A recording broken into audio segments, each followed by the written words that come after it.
میں دیکھ رہا ہوں ہمارے یہاں پچھلے کچھ سالوں میں سیاسی حالات خراب ہوئے، لوگوں میں ایک سیاسی شعور بیدار ہوا، یہاں شاہین باغ بن رہا ہے، وہاں احتجاج ہو رہا ہے، یہاں سڑکیں بڑھی جا رہی ہیں، وہاں ریلیاں نکل رہی ہیں، مسلمان لے جم غفیر لے کر کے نکلا ہے، میدان بھر رہا ہے۔ پر اس پوری صورتحال میں یہ نہیں دیکھنے میں آیا کہ کسی مسجد میں ایک صف نمازی بڑھ گئے ہوں کہ بھائی اللہ تعالیٰ کا عذاب یہ کیا ہوتا ہے؟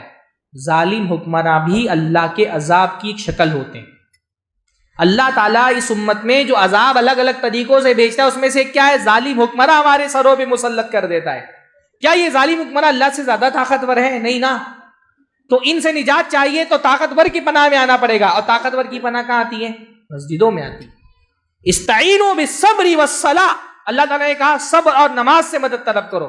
ایک صف نمازی ہماری مسجدوں میں نہیں بڑھے، شاہین باغ بن گئے پورے ملک میں، سڑکیں اور میدان ہم نے جلوس اور ریلیوں سے بھر دیے، ایک صف نمازی ہماری مسجدوں میں نہیں آئے۔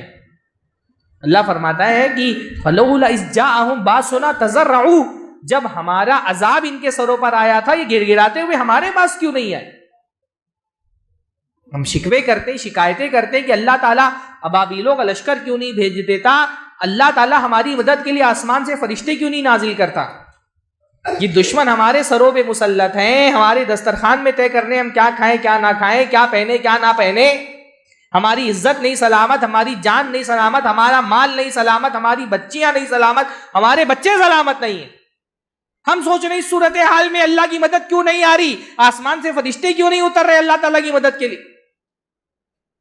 اللہ تعالیٰ ہماری مدد کے لیے، ہم فجر میں اٹھ کر کے آدھا گھنٹہ اللہ تعالیٰ کے لیے نماز نہیں پڑھ سکتے، اللہ ہم جیسوں کی مدد کے لیے آسمان سے فرشتے نازل کرے گا؟ منہ دیکھا ہم نے اپنا آئینے میں، کیوں بھیجے گا اللہ تعالیٰ بھائی ہماری مدد کے لیے فرشتے؟ ہم صبح کو 2 رکعت نماز اللہ کے لیے نہیں پڑھ سکتے، ہم سوچتے ہیں اللہ تعالیٰ آسمان سے فرشتے نازل کر دے ہمارے لیے۔ تو اللہ کے بندو فجر کی نماز پڑھو،